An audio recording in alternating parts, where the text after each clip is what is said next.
বন্ধুরা, আশা করি সবাই আপনারা ভালো আছেন। আজ আমরা মধ্যপ্রাচ্যের ক্ষমতার খেলা নিয়ে কথা বলবো, যা কিন্তু খুব দ্রুত বদলে যাচ্ছে। আর এর পেছনে মূল কারণ হল চীন আর ইরানের মধ্যকার এক নতুন সামরিক সম্পর্ক। তো প্রশ্নটা হলো, মধ্যপ্রাচ্যে কি সত্যি একটা নতুন ক্ষমতার খেলা শুরু হচ্ছে?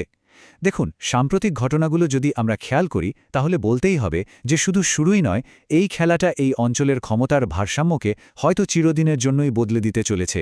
চলুন এই ব্যাপারটাই একটু ভালোভাবে বোঝার চেষ্টা করি।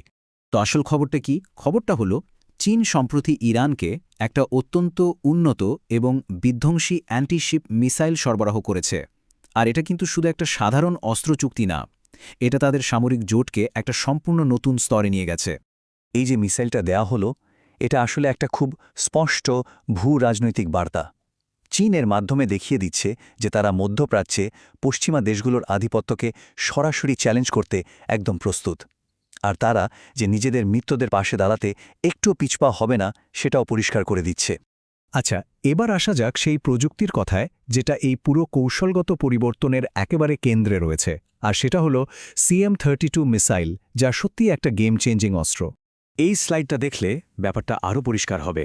দেখুন, CM-302 হল চীনের নিজস্ব নৌবাহিনীর জন্য বানানো ভয়ঙ্কর YJ-12 মিসাইলেরই একটা এক্সপোর্ট ভার্সন।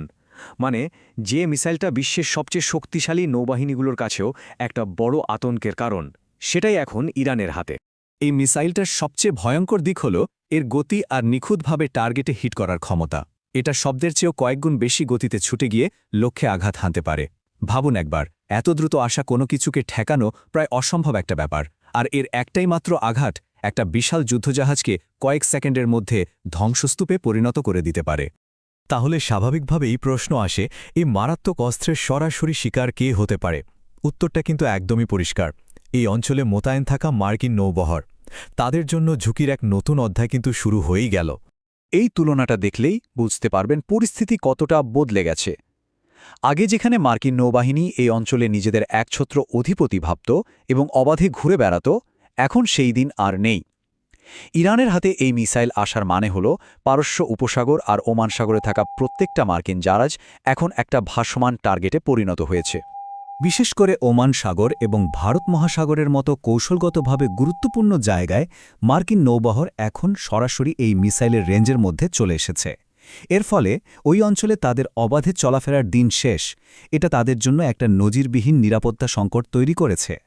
কিন্তু এই অস্ত্র দেওয়ার পেছনে শুধু সামরিক উদ্দেশ্য আছে তা কিন্তু নয়, এর পেছনে আছে একটা বড় রাজনৈতিক উদ্দেশ্য।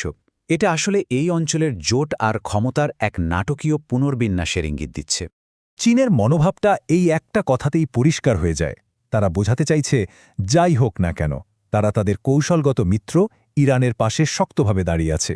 এর মাধ্যমে বেইজিং আসলে ওয়াশিংটনকে একটা স্পষ্ট বার্তা দিয়ে দিল যে ইরান একা নয়, তার পাশে চীন আছে।